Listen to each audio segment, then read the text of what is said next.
그래서 저희가 어떤 한 주택에 정부가 발표했던 공시가격 산정 기초자료를 봤습니다. 근데 이 공시가격이 나온 이유가 주민센터, 소방서, 우체국이 있기 때문에 이 같은 공시가격이 나왔다고 하는데요. 후보자님, 이게 적절하게 주민들에게 설명이 될 수 있는 자료일까요? 인프라로서의 통계는 현실에 가깝게 보완을 해나가되 그것과 연관이 되어 있는 정책의 수혜 범위는 큰 변화가 없도록 그렇게 협의를 해나가겠다 하는 취지의 말씀입니다. 저도 과문해서 잘 모르는데 이 말을 듣는 국민 여러분들은 과연 이해를 하실까요? 저는 후보자님한테 동호반복을 들으러 온 게 아니라 소신을 들으려고 왔습니다. 그 소신은 연습한다고 생기는 게 아니고요. 후보자께서 바라보실 곳은 청와대가 아니라 국민이 한다고 저는 생각하거든요. 후보자님, 아까 제가 드렸던 질문에 대한 답변이 제대로 아직 못 들어서요. 내내 부동산 비정상적인 시가라고 하셨는데 그 과평가된 집값을 반영했다는 공시가격, 특히 이제 매매가 상승률보다도 더 격하게 올라가고 있는데 그 공시가격 현실화율이 합리적이라고 물어봤더니 시가 자체가 합리적이라는 것과 별개라고 동문서답하신 것 같아서 다시 여쭙겠습니다. 워낙 60개 세금, 복지 서비스에 연동되니까 공시가격이란 신중하고 공정하고 투명하게 정해져야 되는 거 아니겠습니까? 그렇죠? 그래서 기초연금이나 기초생활수급, 건보료에도 영향을 미치고요. 얼마나 정확하게 산정될지, 국민 삶에 영향을 줄지 알아봤는데요. 부동산은 몇 명이 1,420만 호 공시가격 산정하시는지 대충 아시죠? 한 520명 정도요. 예, 그렇죠. 네, 오늘 숫자로 이렇게 승강이를 하지는 않겠습니다. 배우고 계신 과정일 테니까요. 조사원 520명이 그나마 19년보다 40명이 줄어서 1,420만 호를 책임진다고 하고 있습니다. 근데 이거는 아셔야 될 것 같아서 여쭙는데요. 조사원이 그 산정에 대해서 검증을 따로 합니까?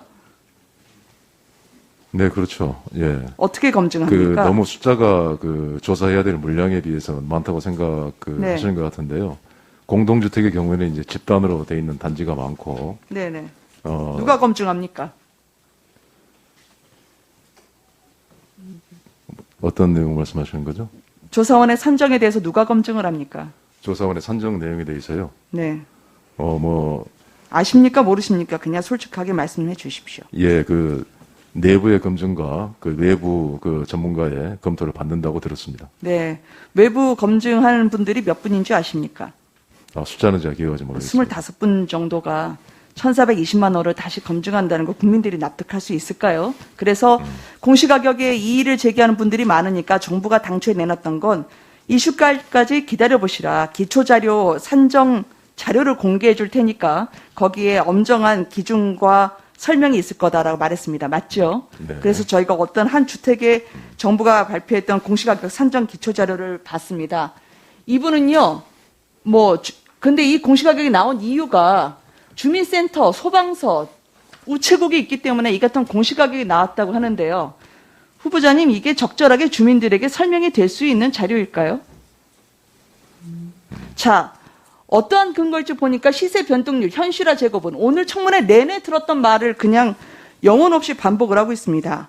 이 납득이 가십니까? 더 허무한 건 말이죠. 이거 후보자님 댁에 저희가 서면 답변 자리에 나온 주소를 토대로 해서 저희가 뽑아본 후보자님 댁에 대해서도 이런 식으로 공시가격이 산정됐다고 얘기하고 있습니다. 저는 이런 탁상 행정이 고통스러운 국민들에게 흉기가 되고 있다고 생각을 합니다. 이걸 보고 외부 전문가의 검증, 엄격한 기준, 까다로운 절차라고 국민들이 생각할까요? 이게 말로만 증세가 목적이 아니라고 하지만 사실상 세금으로 국민 삶에 강제하고 있는 겁니다. 이 시행령도 아니죠. 공시가격은 그냥 깜깜이를 만들고 이거 조세 법률주의 위반이라고 저는 생각을 합니다. 징벌 같은 세금을 국민들이 집 한 채 갖고 있다는 이유로 맞고 있는 거죠. 집값을 국민이 올린 게 아니라 정부가 올렸는데요. 후보자님은 계속 시세는 비정상적이라면서 공시가격 조정은 없을 거라고 말씀을 하고 계십니다.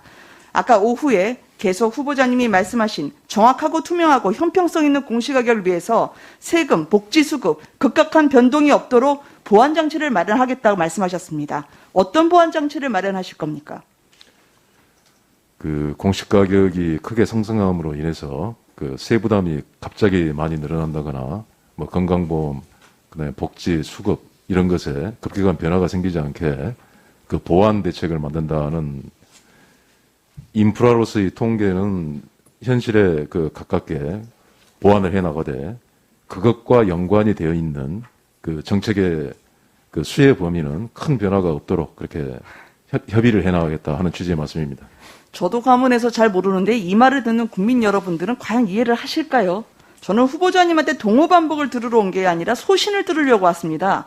그 소신은 연습한다고 생기는 게 아니고요. 장관께서 바라보실, 후보자께서 바라보실 곳은 청와대가 아니라 국민이 한다고 저는 생각하거든요. 이게 하나하나 말씀하시려면 오늘 이 자리에 오실 필요가 없습니다. 이게 계속 결과적으로 송구하게 됐다고 하는데 정책은 결과로서 국민에게 평가받아야죠. 사람 빈사 상태 만들어 놓고 결과적으로 송구하겠다면 그게 말통하겠습니까? 다시 추가 질문할 때 답변해 주십시오. 책임 있는